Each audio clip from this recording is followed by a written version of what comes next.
Astrolog İpek Canbulat'la buradayız, yayındayız. Sizleri de bekliyoruz yayına dostlar.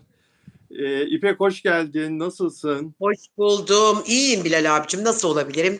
Yayın var işte. Hazırlıklarımızı yaptık. Bugün biraz yorgunum daha doğrusu. Hem bir yandan e, de- yani işte Amerika'dan bir iki tane danışanım vardı. Ama tabii aksan farkımız var. Ben İngiltere'de okuduğum için İngilizceyi çok hızlı konuşuyorlar, yutuyorlar. Ya dedim Amerikalılar ki öyle. evet evet gerçekten çok zorluk yaşadım. 3 saatten beri Sonya Hanım'la uğraşıyorum. Onunla ilgileniyordum. Dünya tatlısı bir kadın. Çok da sevdim. Ama dediğim gibi biraz zorlandım. 3 saattir translate yapıyorum. 3 saattir. Güzel, Yani güzel, güzel. böyle işte bir şey yaptığım yok. Asıl haberler sizde. Sizler neler yapıyorsunuz? Hava biraz esiyor burada. Düne Hmm. nazaran. Bodrum'da nasıl? Bodrum'da da biraz esiyor. Fark ediyorsundur belki saçlarım biraz dağıldı o yüzden. Lale Ama hoş saçlarını geldin. böyle hep topla, hep topla. Evet. Ay canım Leyla ablacığım hoş geldin, sefalar getirdin. Teşekkür ederim Sıla'cığım sağ ol. Bu arada biliyorsunuz ki yayınımızı lütfen beğeni yapalım. Caner yok mu? Nerede? Evet şu an başladık. Daha başlamadık daha doğrusu. Yeni geldik. Öyle havadan sudan konuşuyoruz. Böyle işte. Peki, Teşekkürler sağ olun. peki. Sema Dumantepe TV moderatörüm geldi. Sevgiler Sema Dumantepe. Sevgiler. Andorra'dan Emine Guler. Andorra yolcusu Teşekkür kalmasın ederim. diyeceğim. İpek Hanım'a Andorra yolcusu kalmasın Ay diyeceğim. keşke Çok güzel. davet etse vallahi giderim akşam uçağıyla oraya. Giderim. Andorra. Çok Emine seviyorum. Guler. Hola Emine Guler. Hepimiz çok iyiyiz çocuklar. Hadi başlayalım. Biz geç kaldık yayına biraz. Ayıp olmasın, arkadaşları bekletmeyelim fazla. Evet buradan yavru Sizden vatana da selamlar. Sevgili Şebnem Hanım var buradan. O da bizi izliyor. Evet Kıbrıs, Girne, Magos'a işte nereden artık izliyorsanız hepinize selam olsun. Evet başlayalım programa. Biraz da lütfen ne olursunuz bakın beğeni yapın. Çok az beğeniler. 20 beğeniyle yayılamayız. Biraz beğeni yapalım hızlı bir şekilde. Moderatörler oradaysa yönlendirin.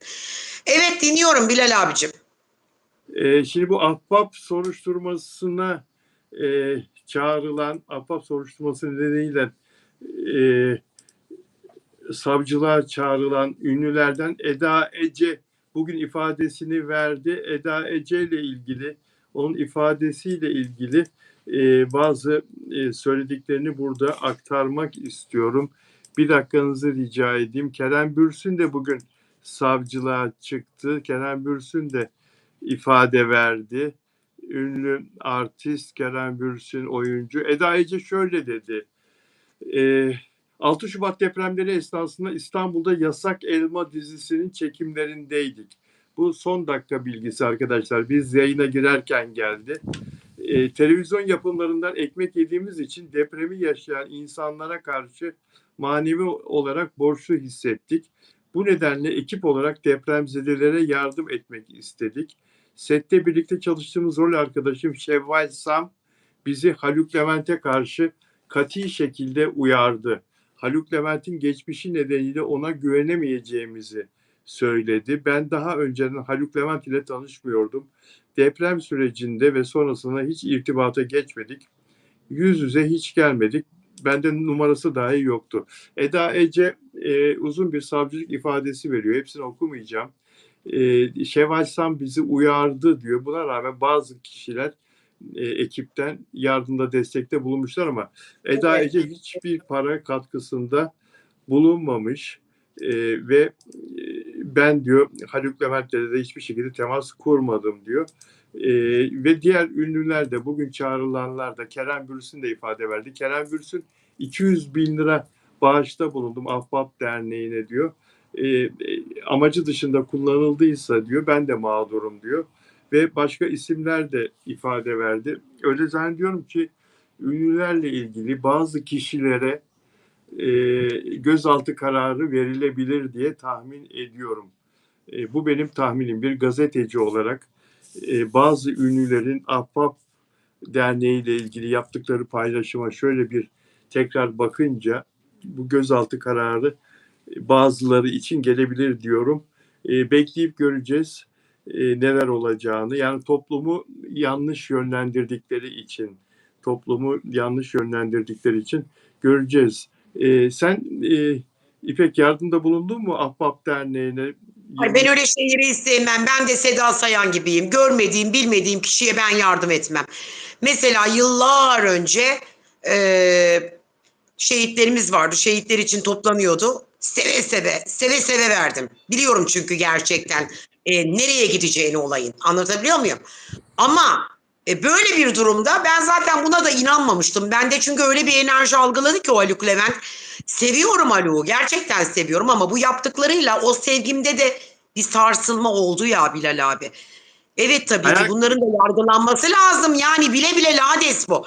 Bir şeyi araştırmadan, bir şeyi bilmeden, nereye gittiğini bilmeden o gariban insanların gerçekten ahları var ya, çok kötü bir şey. Bakın bu ilahi adalet tecelli etti, edecek, eder. Sen deprem oluyor, yardım topluyorum diyorsun. Gidiyorsun sen oyun oynuyorsun, kumar oynuyorsun. Bu nasıl bir şey? Aklım yerinden çıkıyor. Hiç bunları evet. uyaranlar olmadı mı?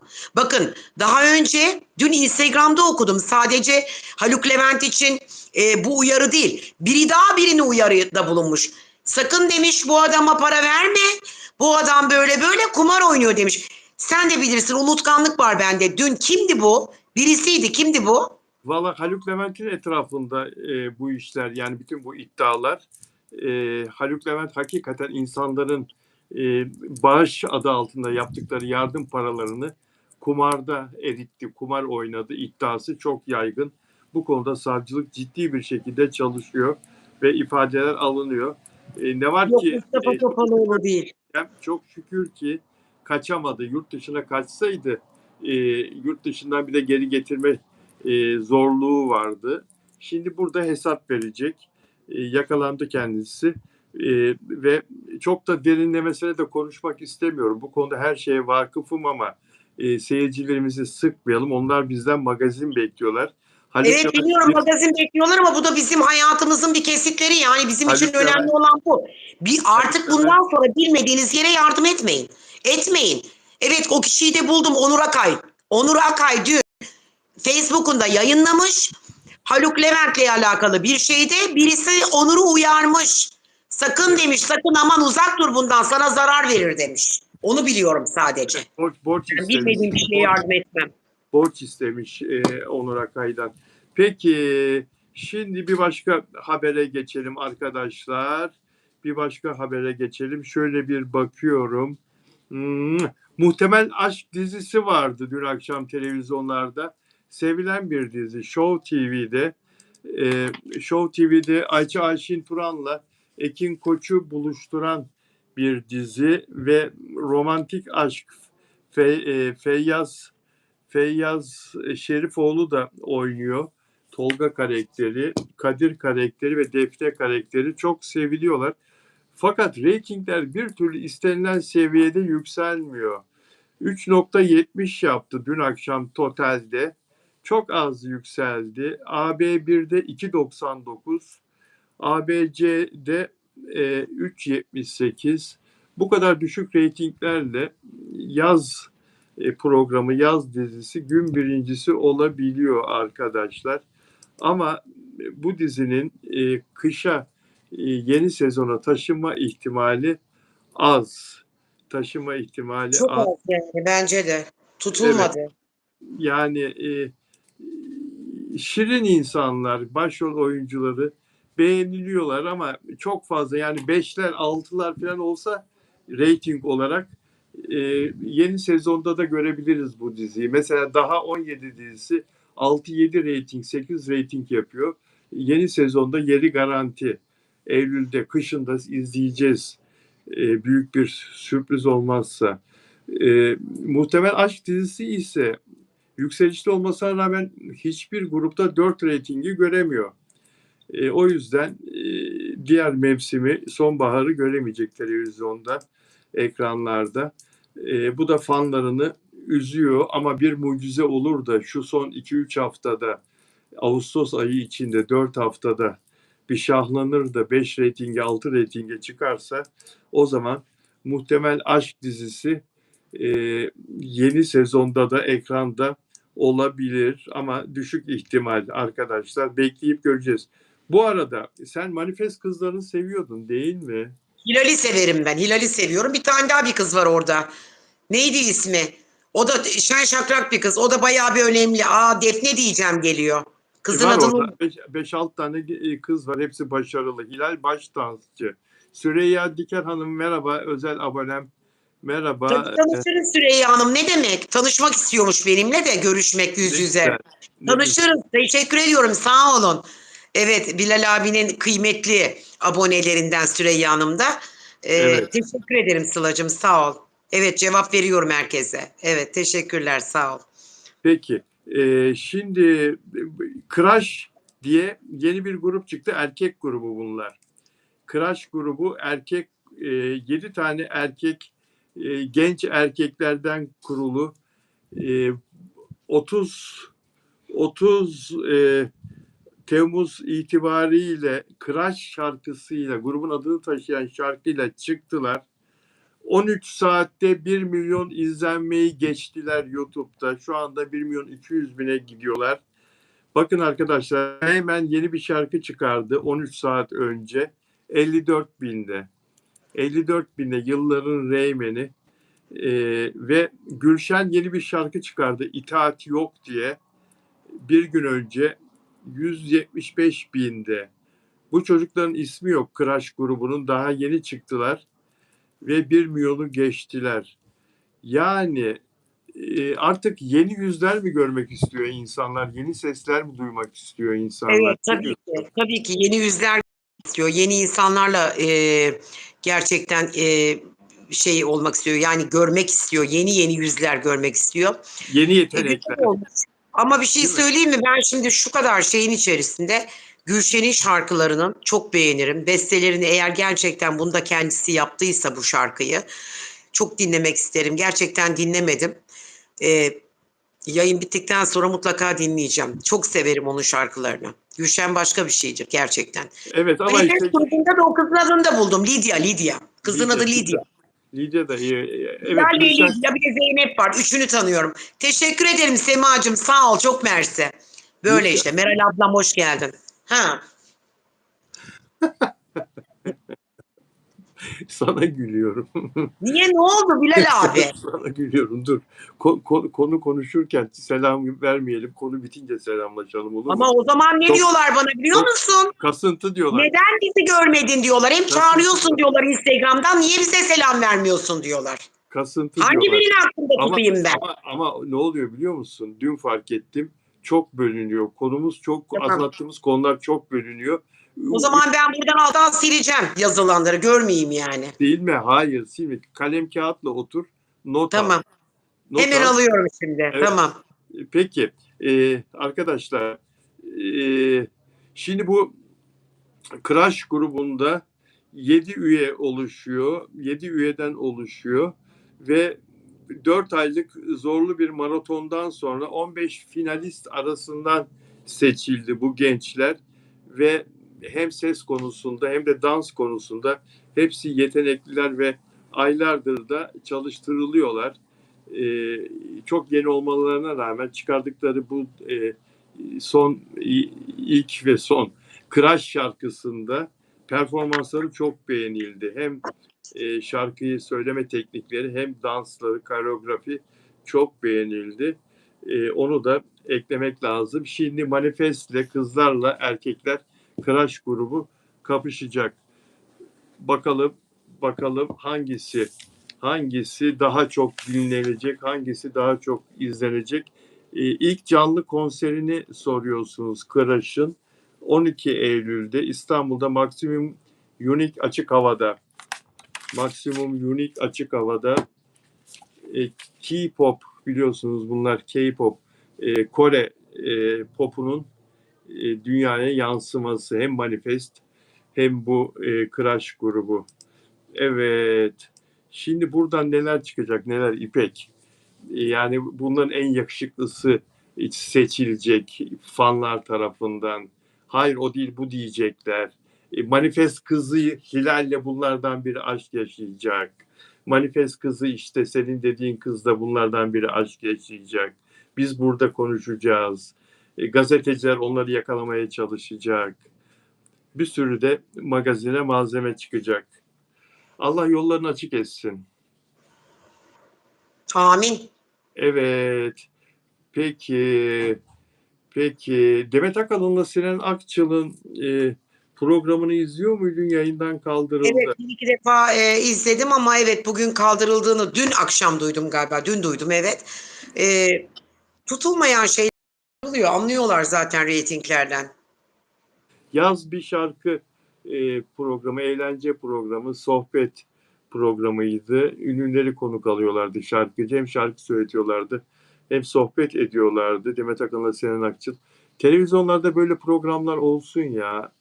Hep dizi, hep dizi, hep dizi. Müzik eğlence programları olsun ama reyting skalası öyle bir ayarlanmış ki yani drama üzerine ne yazık ki diziler reytingi topluyor. Programlar düşük reyting alıyor. İşte görüyoruz. 2 reytingde gün ikincisi oluyor. 2.20 ile yarışma programı. ATV'deki yarışma programı. İşte yemek programı TV8'deki yemek programı yine 2.10'la filan gün üçüncüsü oluyor. MasterChef. Yani programların reytingi maalesef şablon öyle hazırlandığı için, değerler ona göre verildiği için bu işi kuran kurum tarafından dizi izleyicilerinin çok daha ağırlığı oluyor reyting konusunda. 6.'yı yaptılar, 7. de yayından kalktı. 6 bölümde noktalandı, 7.'yi yapamadılar. Demet Akalın'da Sinan Akçıl müzik eğlence programı 6 bölümde noktalandı. Yani istemez misin sen mesela bir Sezen Aksu bir müzik eğlence programı yapsın filan? Yani İstemez olur muyum? Ki isterim ve seve seve de izlerim. Hiçbir zaman da şey yapmam. Yani böyle gocunmam.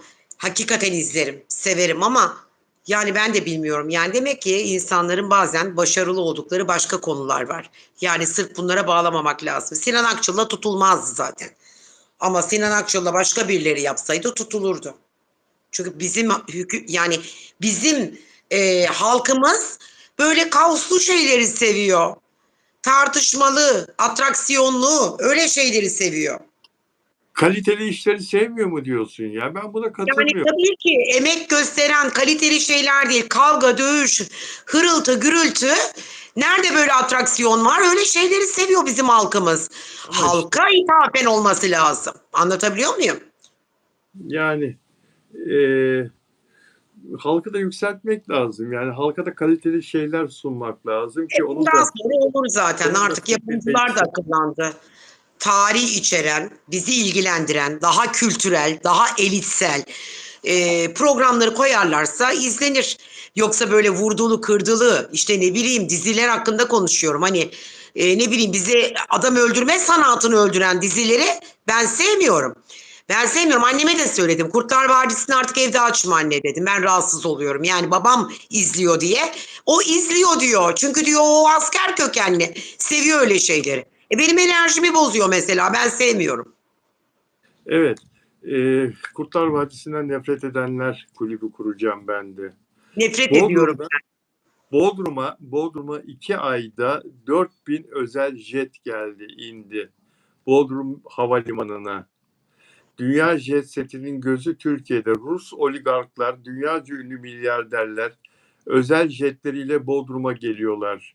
Haziran ve Temmuz aylarında Milas Bodrum Havalimanı'na toplam 4.200 özel jet indi. Sabah gazetesinin haberi. Bunlar çok zengin iş adamları, Avrupalı, Asyalı, çok zengin iş adamları, VIP konuklar. Bodrum'da da çok lüks, dünyanın en lüks otellerinden bazıları burada şube açtı biliyorsunuz.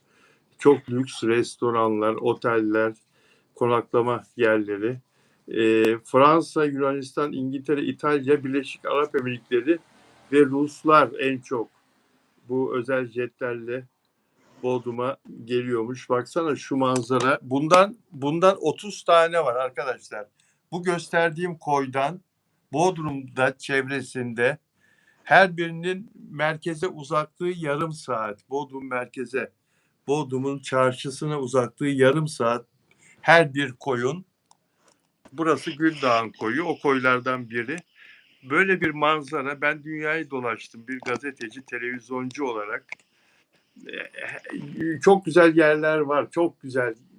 Gördüm Güney Fransa harika ama böyle 30 tane koy hepsi kanın etrafında mesela. Hepsi Nice'in etrafında. Yok böyle bir şey. Git Marsilya'ya kadar sahil gez. Burada böyle bir de imkan var. Bodrum çok başka bir coğrafya. Cennet. Türkiye dünyanın cenneti. Sadece Bodrum değil, çok yerimiz hakikaten çok güzel. İpek de bunu çok iyi bilir. İpek de dünyayı gezmiş bir arkadaşım. Sen de Daha o Tayland'da. kadar olmadı ya. Güney Amerika'da da Tayland. gitmek istediğim yerler var benim. Daha hepsini gezmedim dünyanın. Gezmek istediğim yerler var. Evet doğru ama Bodrum benim için çok özel. O kadar özledim ki. Evet. Ama yok işte vaktim yok benim. Ben bu aralar çok yoğun çalışıyorum. Gerçekten vaktim yok. Yani Kıbrıs'a bile bir haftalığına gittim döndüm geldim.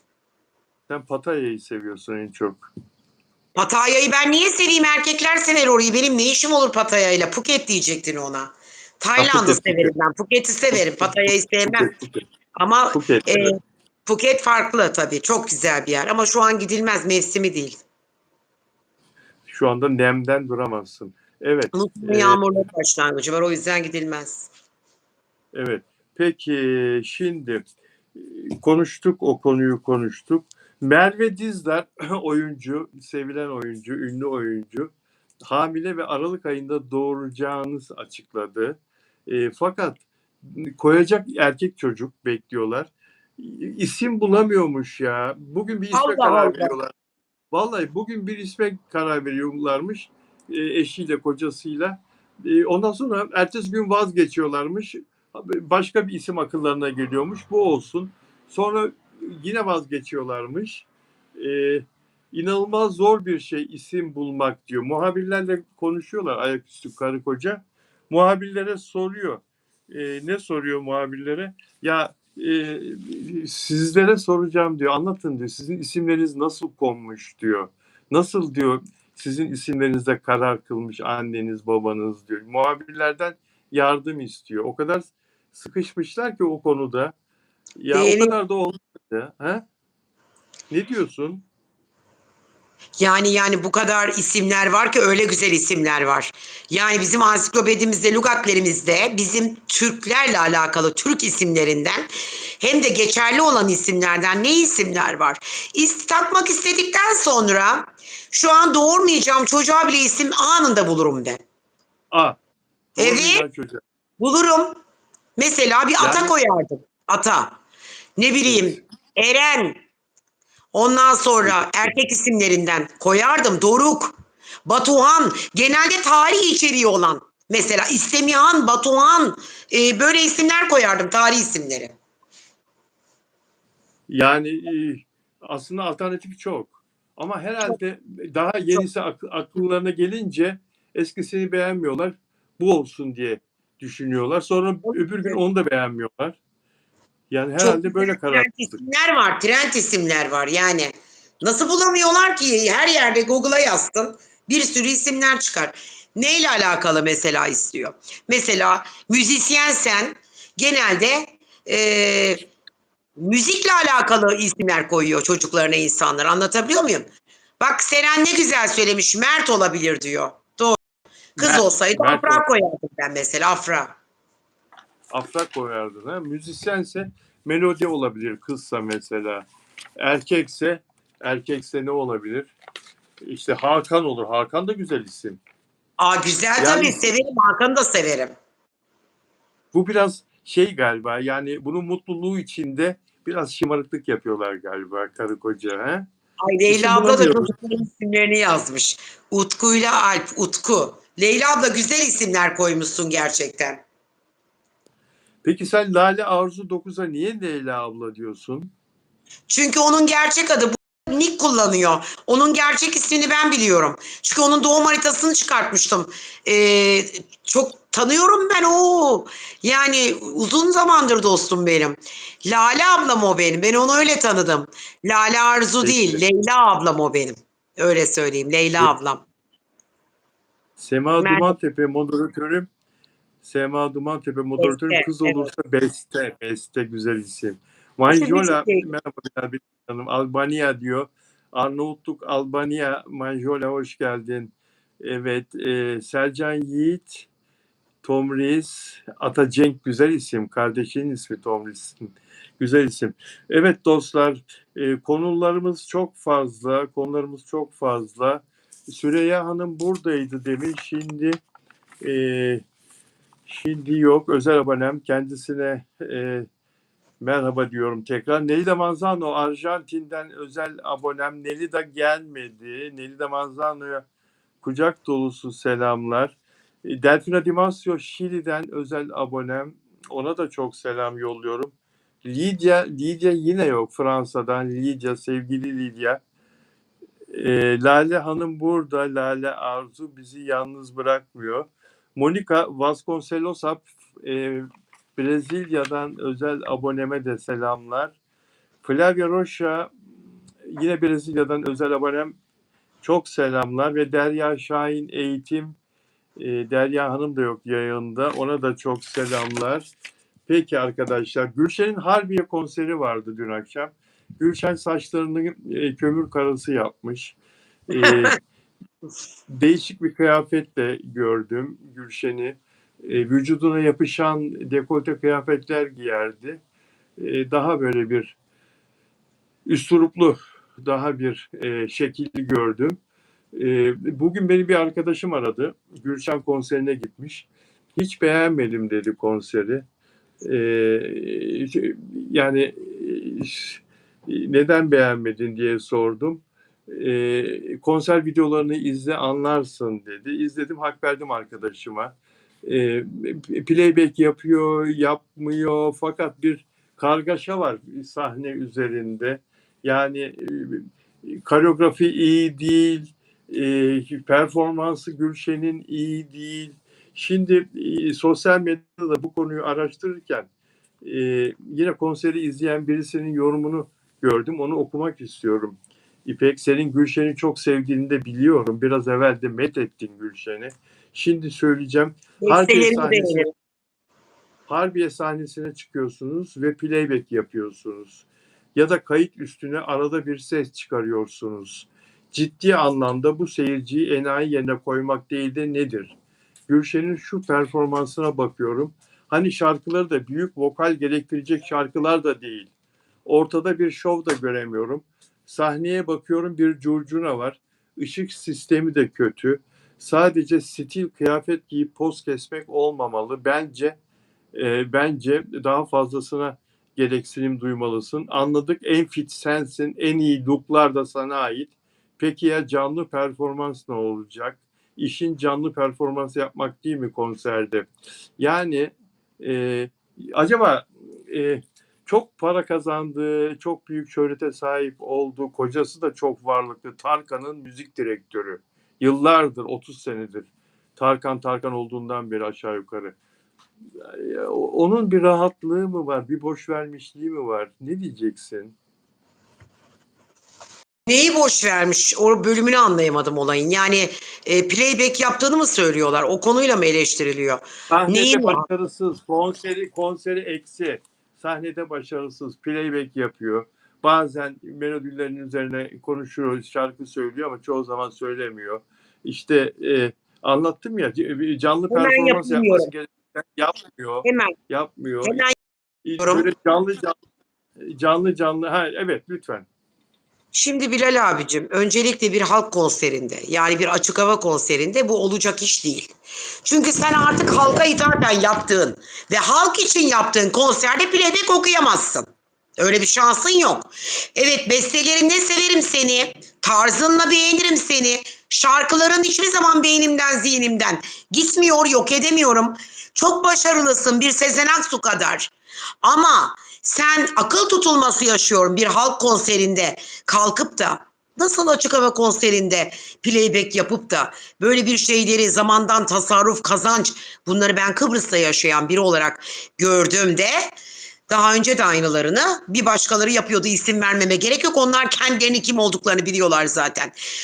Çok ünlü dediğiniz o bir isim vermiyorum. Sonra söylerim size. Ama o çok ünlü dediğimiz insanlar bile 2 şarkı söylüyor. 45 dakikasını güya talk showcu espri yapıyor güya erkeklerle. Bazıları var işte bazı versiyonlar. Onlar da işte gerçekten playback yapıyor. Bir giriş şarkısıyla. Normal söylüyor, ortası, sonu ciddi anlamda playback üzerine professional hepsi. Bu olmaz. Halk konserinde olmaz. Aslında hiçbir zaman olmaz. Neden? Halk konserinde halkı kandırıyorsun sen. Halk seni dinlemeye geliyor, seyretmeye gelmiyor. Sesini dinlemeye, şarkılarını dinlemeye geliyor. Öyle olduktan sonra niye gelsin ki oraya? Evinde açsın müzik setini. Açsın bir ses bombasını. YouTube'dan senin sesinle dinlesin seni. O zaman niye o kadar insanı çağırıyorsun ayağına? Kazandığın para sence hak mı olsa o zaman? Olmaz. Yanlış. Ben bunu onaylamıyorum. O zaman bu haktan hukuktan çıkıyor. Tabii ki bunu ama bir besteleriyle, şarkılarınla gerçekten halka mal olmuş bir şarkıcısın. Ben senin üstüne de tanımam. Onu da sana söyleyeyim. Çok başarılısın Gülşen. İnanılmaz başarılısın. Ama ben bu duyumlarla söylüyorum. Ben şaşırdım şu an. Sen playback yapacak en son insansın. Senin playback'e ihtiyacın mı var? Yok ki. Sesin güzel, bestelerin güzel, şarkıların güzel, kıyafetlerin süper. Türkiye'nin en büyük menajeriyle çalışıyorsun. Haluk Şentürk'le. Ama birazcık sana da böyle kulağını bazı konularda mesela çekmek lazım. Bilmiyorum Evet, diyorum ya, görmedim. Haluk Şentürk'e selam olsun. Haluk Şentürk Çok severim gerçekten Haluk'u, çok Türkiye'nin başarılıdır. en önemli menajerlerinin başında gelir Haluk Şentürk. Türkiye'nin Lidya en geldi. önemli menajeri, Lidya en geldi. önemli menajeri, en önemli. Lidya geldi. Lidya hoş geldin. Evet. I love you Lidya. Haluk hemen dedim. Haluk Şentürk Türkiye'nin hakikaten yıllardır, ben 30 senedir tanırım. Herkes. Bir 28 yıldır zirvede olan bir menajer. Ve Haluk bütün ünlülerle Şentürk. çalışıyor. Bakın Diva onunla çalışıyor. Derya Bedavacı onunla çalışıyor. Ondan sonra Yıldız Tilbe onunla çalışıyor. Haluk Şentürk gerçekten sıradan bir menajer değil. Gerçekten böyle altına da yani Türkiye'de imza atarlar Haluk Şentürk diye. Ben o kadar başarılı bir menajer görmedim.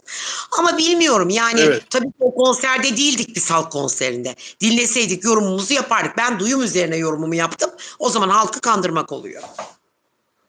Gupse Özay'ın 42. yaş günü. Gupse Özay 42 yaşına bastı nice yıllara ve yeni yıl mesajı 42. Seni de sevinçle karşılıyorum ve gözlerinden öpüyorum. Canım benim yazdı. Gupse Özay kahkaha atarken bir fotoğrafını paylaştı. Biliyorsunuz Gupse Özay'ın bir de güzel kızı var. Jan Asya, Barış Arduç'la 6 yıldır evliler.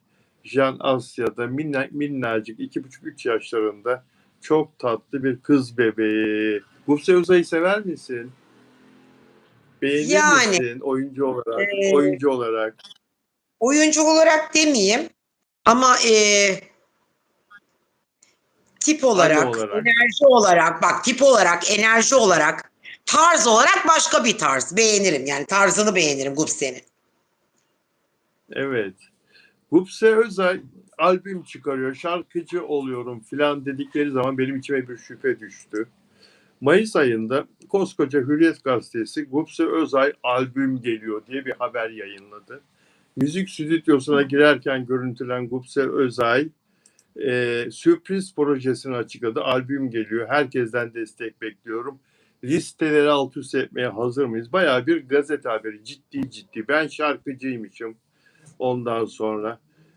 Hiç beklemiyor. Bir anda ilham geldi. Sürpriz yapmak istedim. İlham ne biliyor musun? Para. Kucak dolusu para, çanta dolusu para, bagaj dolusu para, ne dersen de anlatacağım. Ya ben böyle şeyleri sevmiyorum. Hakikaten sevmiyorum. Yani Gupse kime güveneceğiz ya? Bu dünyada kime? Bak bunu bir gazeteci yapsa, haberde böyle bir kategori yapsa Gupse'nin yaptığı gibi gazeteciyi yerden yere vururlar. Şimdi neyse nereye geleceğim? Şarkılarım hiç beklemiyorum. Bir anda ilham geldi ve sürpriz yapmak istedim. Onun heyecanındayım. Şarkılarımı beğendiler. Sen yaparsın diye gaza getirdiler. Albüm yapacağım dediğimde desteklediler. Şarkıları ben yazdım. Sahne ve şarkı işini sevdim. İçimde yıllardır varmış. Ben şarkıcıymışım. Rap değil pop. E, Sesimde kucaklayıcı bir şey var. Sesine güvenmezdim ama kucaklayıcı bir şey var. Destek istiyorum sevenlerimden de filan falan. Hızlı konuştuğum için benden rap beklenirdi ama aslında pop müzik yaptım. Bir gün Türk sanat müziği de söyleyebilirim. Bunları okuyorum. Niye? Anlayacaksınız. Herkesten destek bekliyorum. Listeleri alt üst etmeye var mıyız? Eşi Barış Arduç'un da şarkı söylemeyi sevdiğini söyledi. Çok seviyor, hafif hafif eşlik ediyor. Ne çıktı biliyor musunuz? Arkasından. Ne çıktı biliyor musunuz arkadaşlar? Hepiniz görmüşsünüzdür reklamlarda. Bir reklam projesi çıktı. Meğerse Amazon firması, Amazon alışveriş firması müşterilerine teşekkür niteliğinde bir albüm, aşka yorumlanan şarkılar ve Gupse Özay'a müşterilerden gelen mesajlarla şarkıların sözü yazılmış. Müşterilerin yorumlarıyla şarkıların sözleri yazılmış. 4 tane şarkı oluşturulmuş.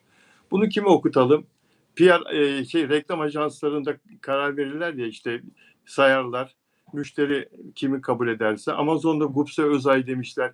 Ne kadar enerji yüksek. Gupse Özay okusun. Gupse Özay demişler şarkı okur musun? Herhalde okumam demez. Çünkü karşılığında çok büyük bir para alacak. Ve bu projeyi kabul etmiş. Televizyonlarda izliyoruz şu anda. Bu kampanyayı, reklam kampanyası tamamen. Görüyor musun nasıl yani bayağı ciddi sanki ilham gelmiş de şarkıcı olacakmış gibi bir haber yapılıyor. Bu halkı kandırmak değil midir ya? Öyle. Değil midir? Bunu bir gazeteci bir haber için yapsa. Tamam seviyoruz. Esprili kadın, komik kadın, iyi anne, Barış Arduç'u çok iyi komik. destekliyor kocası. Ama yani neyse ya. Neyse söylemiş olayım bunu da. Peki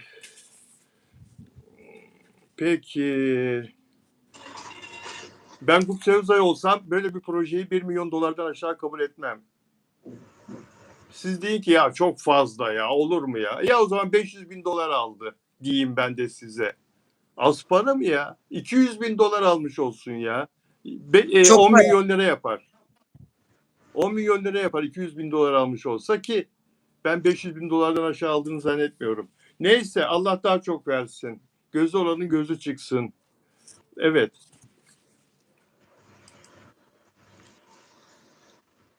Şimdi bu afram olgusuyla ilgili bir mesaj okumak istiyorum. Arkadaşlar, pardon. Bir dakikanızı rica ediyorum yalnız. Aframla ilgili ve İpek'in fikrini soracağım. İpek dinler misin lütfen? Kocana mesaj yazma lütfen. Mesaj yazmıyorum, araştırıyorum bir şeyi. Gupse Özay dedin Peki, ya. Google'a girdim, Barış Arduç'la evli. Burcuna baktım, evet. onu bakıyordum. Anladım. Peki. Komik olan şu ki yorumlarda insanlar Afra ve Mert için sanki onların avukatlarıymış gibi her şeyi biliyormuş gibi savaşıyorlar. Onlar yetişkin insanlar ve birlikteydiler. Biz insanlar onların özel hayatlarında neler olup bittiğini, neden ayrıldıklarını veya ayrıldıklarında kötü mü yoksa iyi mi kaldıklarını yargılayacak kimse değiliz. Sizler sadece diğer kişiyi aşağılamak ve küçük düşürmek için senaryolar uyduruyorsunuz. Diğer dediğim Mertçiyseniz Afra'yı, Afracıysanız Mert'i küçük düşürmek için senaryolar uyduruyorsunuz. Kendi favorinizi en iyi hale getirmek için yapabileceğiniz en kötü şey bu.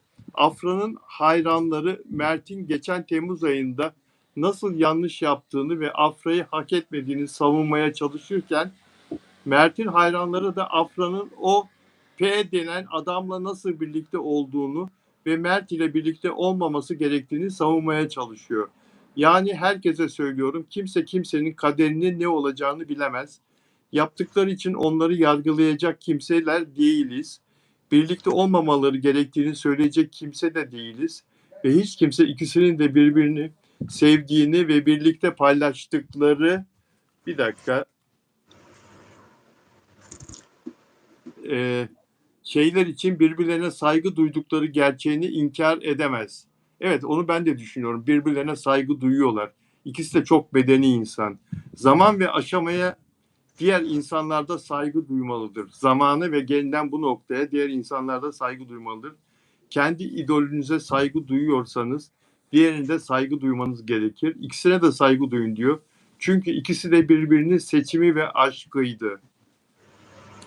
Buna en çok sen katılıyorsun herhalde, değil mi? İkisine birden saygı duyun diyor. Ayrım yapmayın diyor. Ben yapmam, hiçbir zaman ayrım yapmadım. Hiçbir zaman yapmadım ben. Benim için o da aynı, o da aynı. İkisinin de hep mutlu olmasını isterim. Hep bir yerlerde olmasını isterim. Ben hiçbir zaman istemedim ki ayrılmalarını. Ama üzgünüm ki ayrıldılar. Hani bu konuda size kimseyi kandıramam, yalan da söyleyemem. Ayrıldılar, bu bir gerçek. Ama yeni ilişki var mı yok, bu tartışılır. O yüzden hep bir beklemedeyim, dualarımdayım. Enerji gönderiyorum. Çünkü ben onları hep hakikaten etle tırnak gibi gördüm. Anlatabiliyor muyum Bilal abi? Hiç böyle bir alternatif görmedim ya da hiçbir şey olasılık vermedim yani böyle bir şey. Ben bekliyorum bakalım. Sabırla bekliyorum. Çok sabırlıyımdır aslında. Boğa burcuyum ama sabırlıyımdır. İkisinin birleşeceğini söyleyenlerden biriydin sen ama Onur Akay'la birlikte. Yani o Onur konuda da söylüyor. Onur da benimle aynı fikirde. Ben Onur'la aynı fikirdeyim. Birleşeceği derken bakın, bazı ilişkilerde ayrılık olur ama tekrar barışır, bir araya geldiğinde eğer toparlayabilirsen, kaldığın yerden devam edersen okey. Ama kaldığın yerden devam edemezsen dost olarak kalır, yoluna gidersin. İlişkilerde de bir saygı olmalı ayrılırken. Nasıl güzellik başlandıysa güzellikle de bitmeli. Böyle huzursuzlukla, kaosla, sıkıntıyla ilişki bitmez. Ben her zaman evet kadının hep bizim halkımızın arasında hep düşmanıdır. Zaten kadın hep kötülük yapar. Ama ben açık konuşmak gerekirse her zaman Afracı oldum. Mert'i de çok seviyorum. Hiçbir zaman ona da kötü bir şey söyleyemem. Anlatabiliyor muyum? Mert de benim için çok kıymetli ve çok değerli. Öncelikle onu yetiştiren aileye gerçekten tebrik ediyorum. Nasıl bir evlat yetiştirmişler? Diğer abisi de öyle, zaten doktormuş. Aile olarak da öyleler. Afracığım zaten kendi başına son derece başarılı. Ben her zaman özellikle bir kız annesi olarak evladıma da söylediğim, mutlaka oku, bir tahsil eğitim hayatın olsun, elinde bir bileziğin olsun. Yarın öbür gün kimseye muhtaç olma. Çünkü ben bu yoldan geçtim. Ben hiçbir zaman bir erkeğin ya da evlendiğim adamın yahut da hayatımdaki kişinin parasına hiçbir zaman tamah etmedim. Ben Afra'ya bakınca bazı özelliklerde kendimi yakalayabiliyorum. Afra da bana çok uyumlu ve benziyor. Ve ben inanmıyorum ki Afra'nın bu ismini bile söyleyemeyeceğim. Zikretmek istemiyorum o ismi de. O insanla birlikte olacağına da inanmıyorum. Çünkü Afra'nın paraya ihtiyacı yok. Bileğinin teriyle çalışıp kazanan, üreten bir insan. Afra'nın neden anılırken çok zengin ve varlıklı bir ailenin oğluyla birlikte diye anılıyor? Bu da yanlış bir şey. Sizce bunun Afra'nın ihtiyacı var mı? Yani Afra parasal anlamda sıkıntı mı yaşıyor? Yanlış yapıyorsunuz. Olmaz böyle yazılar yaz. Hayır. Hayır ya. Yani Afra'nın paraya ihtiyacı yok. Onu yazanlar yanlış yazıyor. Öyle bir şey olabilir mi ya? Kız zaten yani dizilerde en çok kazananlardan biri ya. Yazdılar işte. Yani ben ailesi çok zengin, varlıklı, parası var, pulu var. Afra'nın bunlara ihtiyacı yok ki. Zaten başarılı bir kız. Mert deseniz keza öyle. Çünkü aile eğitime önem veriyor. İkisinin de yani kariyeri belli. O yüzden böyle yermeyin. İkisini de ben ayıramam, mümkün değil. Hiçbir zaman ayıramam. İkisine de Allah mutluluk versin, huzur versin. En güzellerini versin. Hakkında ikisinin de hayırlısını versin. Kötüsünü vermesin. Ne kadar güzel enerjiler, olumlu elektrikler enerji gönderirseniz o kadar da olumlu netice alırsınız. Çok doğru söylüyor. İpek'e katılıyor musunuz arkadaşlar? Ben katılıyorum. İpek Hanım Katılmayanlar da çok var. güzel. Beni yerle bir ediyorlar Instagram'da ama önemli değil. Yine saygı duyuyorum kendilerine. Hepinizi çok seviyorum. Yani hiçbir zaman tek taraflı olmaz ama ben biraz Afra'yı destekliyor gibiyim sanki. Yani teşekkür ederim Leyla ablacığım, sağ ol. Eksik olma. Bir, Ben PR çalışması olduğunu söyledim baştan. Aynı fikirdeyim. Ciddi bir ilişki hissetmediğimi söyledim. Ama tabii ki durum nedir, neyi gösterir bilemiyorum. Evet, ben bana katılın diye de söylemiyorum. Ee, Bunu hissettiriyorlar bana. Ve Eylül'de başlayacak olan Pera dizisinin başlangıcının bir ön fragmanı, PR'ı, reklamı gibi geliyor. Benim fikrim bu. evet, Teşekkür ederim Caner. benim, Ben bu benim fikirdeyim. fikrim bu. Benim fikrim bu dedi İpek, sevgili İpek Canbulat ve şimdi burada bir arkadaşın yazdığı bir mesaj var. Onu biraz sonra İpek'e soracağım ama çok önemli bir mesajın çok önemli bir mesaj. Bir hayvansever olarak İpek ne düşünüyor bu konuda? Kötü bir şey söyleme. Soracağım ve cevap vermesini istemiyorum şu anda. Sadece soruyu duysun. Çünkü başka bir konu anlatacağım. Ondan sonra bu konuya döneceğim. Mert Ramazan Demir tatile çıkarken köpeklerinden Arki'yi hayvan barınağına bırakmış ve çok uzun bir süre geçtiği halde Arki hayvan barınağında şu anda babasını bekliyor ve Mert ortada yok. Bir arkadaşımız yazdı. Eğer doğruysa bu iddia konusunda İpek ne diyecek bir hayvansever olarak? Şimdi o konuyu cevaplama. Hande Erçel'le yapılan bir röportaj var arkadaşlar. Başlıkta yazdığım için bunu da konuşmak zorundayız. Biliyorum Mert'in köpeği konusu benim de şu anda tüylerim diken diken oldu. Zavallı hayvancağız bir babadan, sahibinden bir ay uzak kalmak ne demek ya? Mert bir aydır ortada yok. Belki de 1,5 aydır. İspanyalarda, Fransalarda, İtalyalarda gezdiği söyleniyor. Şimdi konuşacağız o konuyu ama Hande Erçel demiş ki Basic İstanbul diye beğendiğim bir dijital medya var. Hayallerim demiş benim hayatımdan büyüktü. Küçükken yani çocukken büyüktü. Hatta çok büyüktü.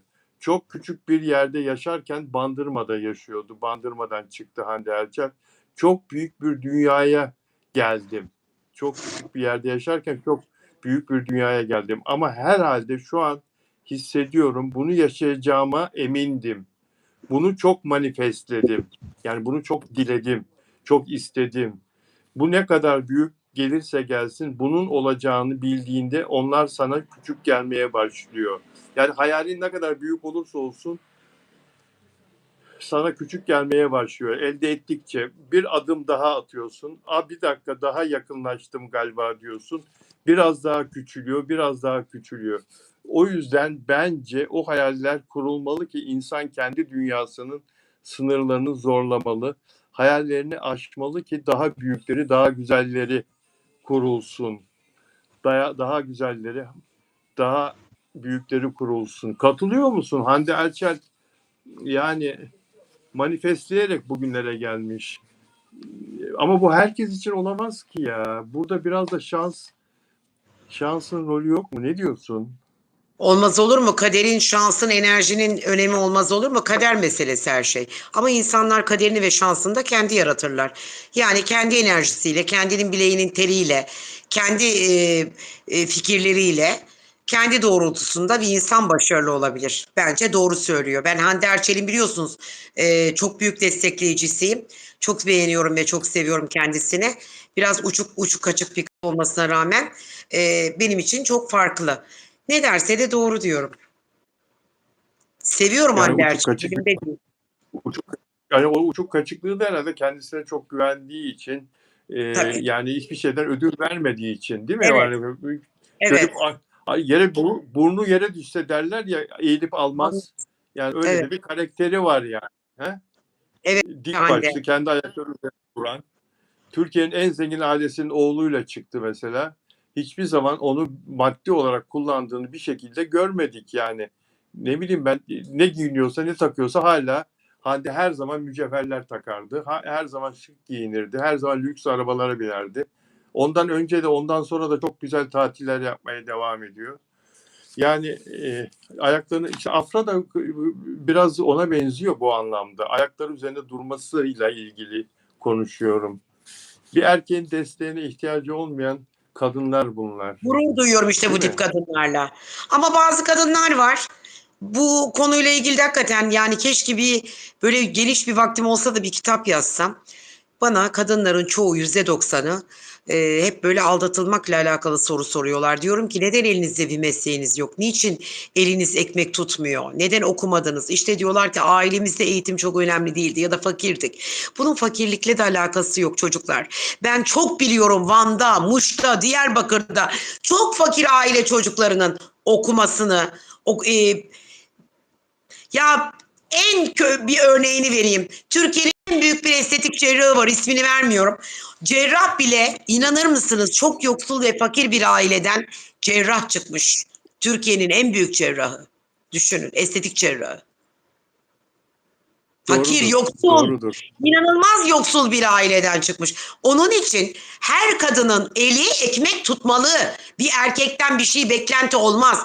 Ama bu saydığımız isimler güçlü isimler. Bir erkeğin 5 kuruş parasına minnet etmeyen, hiçbir zaman kendi ayaklarının üzerinde duran, hiç kimseye ihtiyacı olmayan isimlerden bahsediyoruz biz şu an. Bir Hande Erçel, bir Afra'dan bahsediyoruz mesela. Benim için değerli karakterler. Çünkü kendileri çalışıyor, kazanıyor, üretiyor. Kendi ekmeğini kendi kazanıyor. Onun için bu tarz insanların da pek erkeklere eyvallahı olmaz. Bakın. Olmaz değil mi? Olmaz. Olmaz ki niye olsun eyvallahı? Olmaz. Doğru söylüyorsun. Bir yere bakmam gerekiyor. Bir yere bakmam gerekiyor arkadaşlar. Bir Bakabilirsiniz. Neyle saniyenizi ilgili acaba? rica ediyorum. Bir detayla ilgili bir hesaba bakmam gerekiyor. Keşke bakabilsem. Bir saniyenizi rica ediyorum. Evet, bu arada beğen yaparsanız çok mutlu olurum arkadaşlar. Sizlerin bizi beğen yapmanız çok önemli. Hesabımızın büyümesi açısından. Ne yazık ki bir dakika şuraya şöyle. Ah evet. Peki bu arada köpeğini buldum Mert Ramazan Demir'in. Şimdi ben de onu arıyordum. Aynı anda aynı şeyi arıyoruz. Olamaz böyle bir şey. Ben de buldum. Buldum. Ben de buldum. Buldum. Vah canım, vah benim küçük köpeğim, vah benim yavrum, vah. Vah Mert Ramazan Demir abin seni nerelere bırakmış. Sıla Deveci atsana buradan bana. Giremiyorum. Arki'yi buldum arkadaşlar. Mert'in köpeği Arki'yi buldum. Bırakıldığı hayvan barınağında Arki. Vah zavallı, vah. Babasını bekliyor Arki, Mert'in köpeği Arki. Babasını bekliyor. Bir aydan fazla oldu Mert ortadan kaybolalı. Yani nereye gittiyse artık. Peki Liz'i nereye bıraktı? Portekiz'de Lizbon'da Afra Saraçoğlu'yla gittiği zaman Lizbon hatırası olarak o güzel köpeğin adını Liz koymuştu Mert. Afra Saraçoğlu aşkına anı olarak. O köpeği nereye bıraktı? Liz'i ailesine bıraktı da Arki'yi mi barınağa bıraktı. Arki babasını bekliyor. Ne diyorsun bir hayvansever olarak? Şimdi ben şu anda akıl tutulmaları yaşıyorum yani. Bir dakika, barınak ne alaka? Bunu anlayamadım. Yani barınak mı? Mesela ben gittiğimde köpeklerimi otele veriyorum. 7/24 kameradan izliyorum. Beni arıyorlar. Gerekli olan bilgileri veriyorlar. Anlatabiliyor muyum?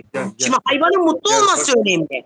Hayvan barınak ne alaka? Bir hayvan neden barınağa götürülmüş?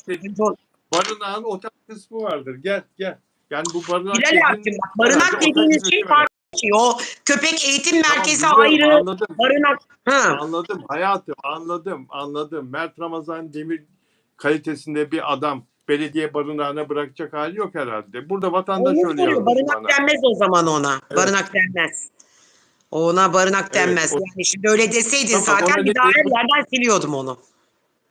butik otel mi diyeceğiz? Ne diyeceğiz? Köpek oteli. Tabii köpek oteli. Köpek oteli diyeceksiniz. Mert niye barınağa sahipsiz köpek gider?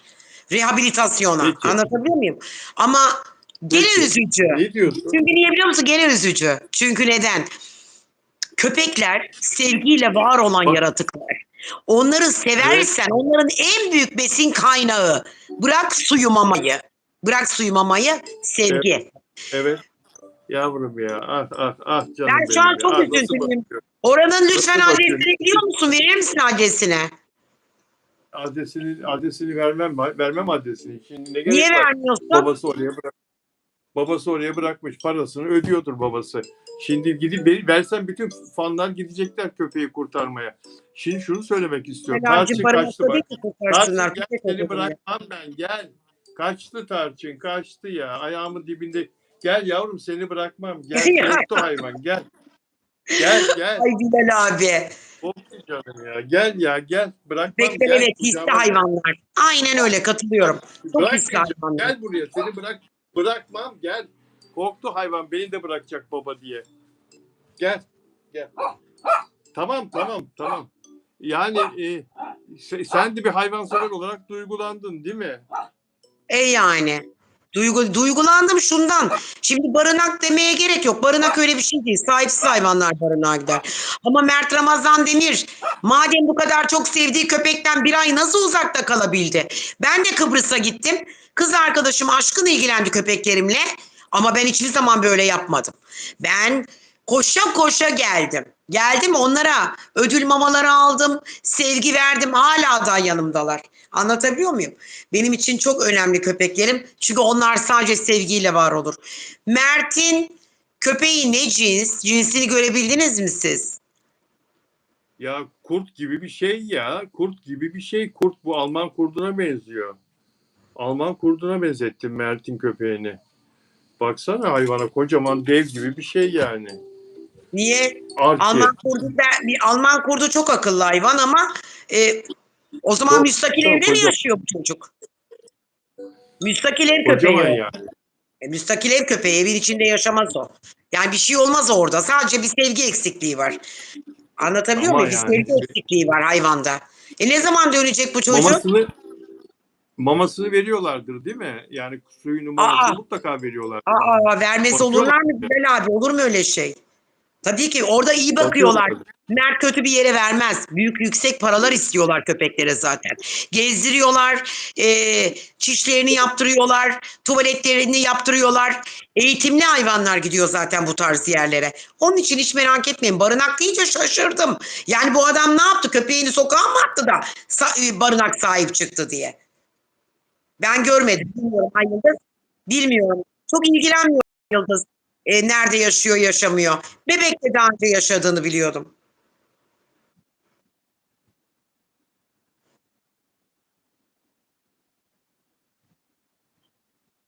I love you Nelila. I love you so much. I love you so much. Evet. Hanım da diyor ki Mert'in abileri gidiyormuş, ilgileniyormuş Arki ile diyor, ama yani Mert'in ilgilenmesi gibi olur mu? Keşke Arki'yi de götürseydi İtalya'ya, İspanya'ya gezmeye giderken. Götürebilir mi? Uçakta aşağı koyabilir, yukarı alamaz. Aşağı koyabilir, yukarı, büyük köpek. En az bu 14 kilo vardır bu köpek. 14 olur mu? Daha fazla. Kaç? 8 kilo olsaydı yanında götürürdü. Uçağın altına koyuyorlar tabii. Altına verme. Verme uçağın altına köpek. Verme. Benim arkadaşımın köpeği öldü uçağın altında. Verme. Hava basacağız diyorlar. Basmayı bir unutmuşlar. Oksijen. Tabii. Oksijen cenazesi çıktı uçağın altından. Yıllar oldu, çok oldu. Yapsaydı, şikayetçi olsaydı onlarla ilgili. Oldu. Onlarla ilgili olsaydı yani. Ama neye yarar ki? Oldu ama neye yarar yani? Oldu ama Mert götürmedi o köpeğini. Yani. Çünkü Mert götürmedi köpeğini. Çünkü köpek çok büyüktü. Uçağın içinde olmazdı. Dedi ki uçağın bagajında gitmektense ben dedi en iyisi bunu dedi bir yere vereyim dedi. Bir yer buldu, lüks bir yer, oraya verdi, bakılıyor. Sadece yemeği falan hepsi halloluyor, tuvalet ihtiyaçları. Ama sevgiye ihtiyacı var. Mert yok, sevgi de yok. Konuyu anladım bu.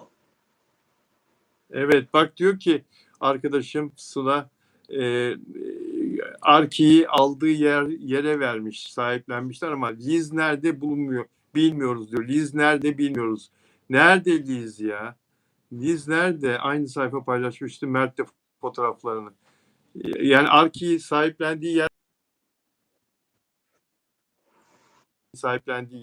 işte bu otel diyelim, hayvan oteli, köpek oteli. Ama Liz nerede? Liz'i bilmiyor kimse yerini. Yani paylaşmış olsa bizi şimdi fanlar izliyor mesela. Bu arkadaşlar Liz'i görmüş olsalar söylerler. Buralardı Liz zaten. iyi durumda, Derlerdi şurada, burada. fanları. Mutlaka, ama mutlaka iyi durumdadır ya. Mert Ramazan Demir'in köpeği. Yani iyi bakılıyordur mutlaka. Öyle düşünelim, olumlu düşünelim değil mi? Güzel düşünelim. Ya ben kötü olacağını düşünmüyorum. Onun için içim çok rahat. Yoksa sizin dediğiniz gibi olsaydı şu anda ayağa kaldırmıştım. Benim Instagram'ımda bütün Haytap'tan tutun da bütün hayvan derneklerinde ve yönetici konumunda olan insanlarla iletişimim var. Çünkü ben de dönem dönem kazandığım paranın belli bir miktarını sokak hayvanları, mamaları, işte iç parazit dış parazitleri, kışsa battaniyeleri, Uşak'ta fabrikayla anlaştım. Her sene mesela 200 adet bazı barınaklara yardımda bulunuyorum. Bunlar anlatılacak şey değil. İnsanlara yapmıyorum öyle. Neydi Haluk Levent'in? Haytap mıydı? Neydi adı? Ne, adını unuttum. Ahbap adı bassın. Ahbap. Evet. Öyle bilmediğim yere yapmıyorum. Evet. Yapacaksanız hayvan yerleri var. Böyle ameliyat olacak, doğum yapacak hasta olanlar. Onlara yapın ya, sessiz kullar. Mert'in de sevgisinin Evet. köpeğe yüksek olduğunu biliyorum ama çocuk götüremez o köpek. Her yere gidemez yani. Demek ki Bak evinde buradan kimse yok Mert'in. bir takipçim yazıyor buradan. Diyor ki köpekleri konuşuyorsunuz. Kedisi nerede? Evet, Mert'in bir de kedisi vardı arkadaşlar. Kedisi nerede? Aa, Kedisini tanıyan var mı içinizden kedisi? Ya aman Allah'ım ya. Mert'in kedisi köpeği bize dert oldu. Çok sevdiğimiz için ya. Bu çok sevmek de iyi değil bu insanları ya. Allah Allah. Bak şimdi. Mert'in kedisi nerede? Afra kızımız gitsin ilgilensin tanır diyor. Ya Allah aşkına bak ne yazdı. Afra kızımız gitsin ilgilensin. Kedisi Harry'ymiş. Kedisinin adı Harry mi? ya, Kedi de Sema sana belki da gülüyorum ayrı. Haytap işte anladım. kedisini Afra'ya bırakmıştır diyor. Burada birisi de böyle yazıyor. Ya hayır ya, Afra'ya kedisini bilmiyorum ya. Ne olur bana artık bunları sormayın ya. Kedisinin ailesini diyor. Kadın Zafer abiden kedisinin ailesi. Anlamıyorum ki Ay Yıldız. Neyse ya, iyi olsunlar Kedi- hayvanlar, iyi Kedi olsunlar. Zafer Abidin'den kedisinin ailesi zaten. Ben anlamıyorum. Ben Ay Yıldız yazamamış bunu. Bir daha yaz Ay Yıldız. Ya Ay Yıldız güzel. Yani iyi olsunlar sonuçta hayvanlar ama bunu burada görünce ben ben de bu seni Arki'yi burada görünce tüylerim diken diken oldu. Mert'i bekliyor Arki. Neyse. ne zaman Peki. gelecek Mert peki Bilal abi? Bir bilgin var mı? Mert herhalde yine Mallorca'ya geçti. Tenis okuluna geçti. Öyle geliyor bana. Orayı çok sevdi geçen sene. Herhalde yine orada. Yani Mallorca'da, Barcelona'nın karşısındaki adada. Herhalde orada Helal yine. olsun. Oradaysa bir ayda gelmez. Kedisi Zafer abisinde diyor. Ha, Meral bildik. Kim firarda? Firarda olmaz canım. Kedi kaçar mı ya? Alışmış o aileye, kaçmaz. Zafer abisinde kedisi diyor. Abisi bakıyormuş. Tamam bak, buldu çocuklar. Peki arkadaşlar. Çok teşekkür ediyorum canım. Yayınıma renk kattın. Ay olur mu öyle şey? Rica ediyorum ben. Şimdi kafaya Mert'i taktım. Öncelikle şöyle bir Mert'e bir bakayım bakalım nerelerde bu köpek? Bakılıyor mu? Ne zaman gelecek? Yani tenis okulunda sanki Türkiye'de tenis okulu mu yoktu da Mallorca'ya gitti? O da ayrı hikaye. Şimdi benim Mertçiler O zaten Mallorca'daki- geç diyecekler de hazırlıklıyım buna. Ya. Aman Neyse aman. Bilal abim kocaman öpüyorum. Böyle bizi Ben de izleyenlere, öpüyorum. takip edenlere ve sizin takipçilerinize de buradan selam, sevgiler gönderiyorum. Gerçekten Selamlar. güzel bir hafta sonu sizi bekliyor. Her şey gönlünüzce olsun. Enerjileriniz güzel olsun. Kocaman öpüyorum. Sevgiyle kalın. Sağ ol canım benim. Elif Yaylacı, ne dedin arkadaşım? Hangi konuda cevap? Elif, sorunu görmedim. Hangi konuda cevap? Elif ne yazmışsın canım? Mert'e burada rahatsız yok. O da yurt dışına kaçtı. Peki. Peki. Aynur, Zafer abisinin Şile'de kafesi var diyor Lale Arzu. Peki. Dolup taşıyordur o kafe Mert'in hayranı kızlarla. Teşekkürler. Ağzınıza sağlık. Selamlar. Elif, sorunu göremedim canım ama bakacağım. Mesajları tarayacağım yayından sonra. Görüşmek üzere. Sevgiyle kalın. İpekciğim. Bay bay.